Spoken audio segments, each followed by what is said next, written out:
I am going to say some positive things about millennials. I think that my dog is a millennial because he's super entitled. Like when I make bacon, he's like,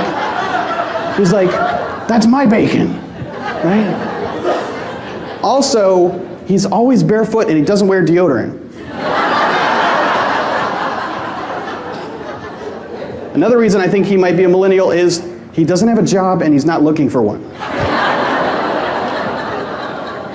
I know, I'm going to stop millennial bashing.